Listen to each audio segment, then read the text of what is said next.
स्वदेश. सगळ्या सुविधांनी परिपूर्ण असे संपूर्ण जीवन जगत असताना प्रत्यक्षात जे कर्तव्य त्यापेक्षा खूप काही वेगळं केलं पाहिजे या विचाराने अस्वस्थ होता. 1998 साली रवी कुचिमंची आणि अरविंदा पिल्ला ला मारी या भारतीय तरुणीने अमेरिकेतील आपलं सुखासीन आयुष्य सोडून भारतात परतण्याचं ठरवलं. तेव्हा नक्की काय करावं त्यांना ठरवलेलं नव्हतं. बिलगाव हे महाराष्ट्रातल्या नर्मदा खोऱ्यातील एक दुर्गम खेडेगाव.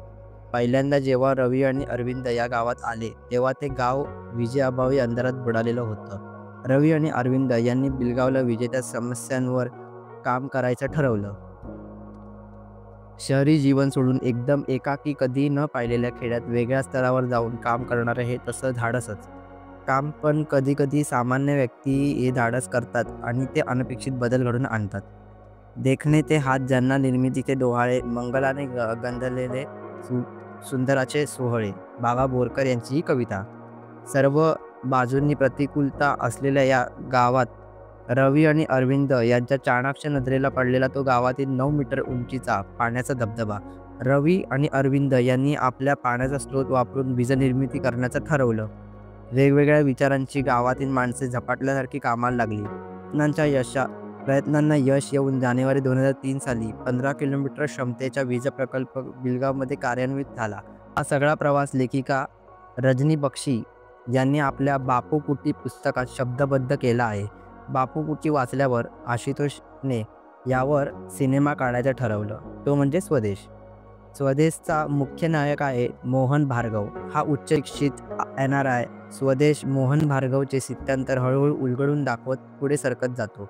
पूर्वार्धात मोहन हा आपल्या आलिशान कारवासमध्ये झोपणारा, केवळ बाटलीतलं पॅकेजिंगमधलं पाणी पिणारा, सायलेंट ऑब्झर्वर असलेला असा दाखवला आहे. पण नंतर कावेरी अम्मा आणि गीताच्या भेटीतून गावातल्या भीषण समस्या त्याला कळू लागतात. सारखी गायब होणारी वीज गावातील मुख्य समस्या आहे. पण गावातील लोक त्याला समस्या समजत नसल्याचं पाहून तो चिडतो, वैतागतो. शेवटच्या खोट्या आभासी महानतेच्या कल्पनेत रमलेल्या गावकऱ्यांना सुनावतो. नासा कावेरी अम्माच्या भाषेत नशा. असे इंजिनियर असलेला मोहन भागवत स्वतःच गावासाठी वीज निर्मिती करायचं ठरवतो. गावकऱ्यांच्या मदतीने गावातल्या एक उंच जागेत पाण्याची एक मोठी टाकी बांधली जाते. या उंचावर असलेल्या पाण्याच्या टाकीतून वाहणारे पाणी टर्बाईनचे पाते फिरवू लागेल. त्या गतीतून ऊर्जा निर्माण होईल. मग त्यात जोडलेले जनरेटर टर्बाईनच्या या गावातील विद्युत ऊर्जेचं रूपांतर करेल. कुठलीही माहिती वैज्ञानिक बोजड स्वरूपात न मांडता साध्या सोप्या भाषेत मोहन जेव्हा गावकऱ्यांना उलगडून सांगतो तेव्हा खरं म्हणजे ज्यांना त्याविषयी माहिती नाहीये त्यांना सुद्धा हा प्रसंग बघताना त्याबद्दलची उत्सुकता निर्माण होते. सगळी तयारी पूर्ण होऊन वीजनिर्मितीचा दिवस उजाडतो. सगळे गावकरी हा प्रयोग बघायला हजर आहेत.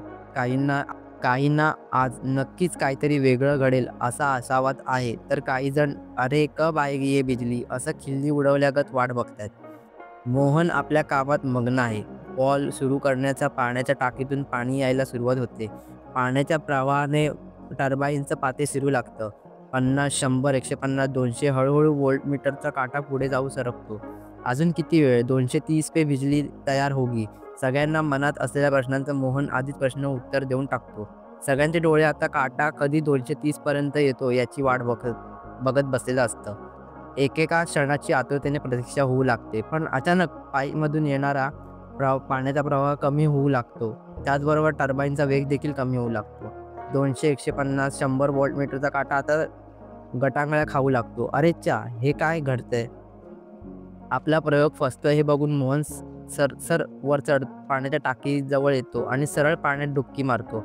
पाईपच्या तोंडाशी अडकून पडलेला गवताचा पुंजका भार ओढून काढतो. त्याबरोबर निराशेचे आलेले तात्पुरती मळप दूर होऊन आकाश पुन्हा निरभ्र होते. 100, 150, 200 असं व्होल्टमीटरचा काटा शेवटी 230ला स्पर्श करतो. मोहन गावात उभारलेल्या विजेच्या खांबाकडे बघतो. आता त्या तारांमधून सळसळ वाहणारी वीज गावातल्या घराघरात प्रकाशमय करून निघते. गावात उभारलेल्या विजेच्या खांबाकडे पाहतो. आता त्याला तारांमधून सळसळत वाहणारी वीज गावातल्या घराघरात प्रकाशमान करत निघाली. गावकरी जल्लोष करतायत असं दिसते. त्या झोपडीत राहणाऱ्या एका वृद्ध स्त्रीच्या सुरकुतलेल्या चेहऱ्या विजेच्या दिव्याकडे पाहतो आणि त्या तोडून फक्त एकच वाक्य अनाहूतपणे बाहेर पडतं, ते म्हणजे बिजली. इतक्या वर्षांनी हा सीन बघताना आशुतोषला या सीनची ही वृद्ध महिला का बरी हवी असेल हा प्रश्न माझ्या मनात आला. उभं आयुष्य ज्या अंधारात सारवलं होतं, आयुष्याच्या संध्याकाळी काही बदल घडेल अशी पुसटशी आशा नव्हती. अशा परिस्थितीत हा चमत्कार घडला. होय, हे घडू शकतं. आमचा आशावाद अजून जिवंत आहे. हा संदेश कदाचित त्यातून द्यायचा असेल. हा सीन क्लायमॅक्सचा असायला हवा इतक्या सर्वार्थाने हा परिपूर्ण आहे. शेवटी जाता जाता या प्रसंगाची एक आठवण, वीज आल्यानंतरचे चेहऱ्यांवरती हवे असलेले भाव टिपण्यासाठी आशुतोषने 30 जणांची ऑडिशन घेतल्या आणि त्यातून बिजली हा शब्द म्हणायला आशुतोषने निवडलेली ही वृद्ध स्त्री त्यावेळी फक्त 102 वर्षाची होती, हे नमूद करायला हवे. आणि व्हिडिओ इथेच संपली. जर तुम्हाला ही व्हिडिओ आवडली असेल तर व्हिडिओ लाईक करा, शेअर करा, सबस्क्राईब करा.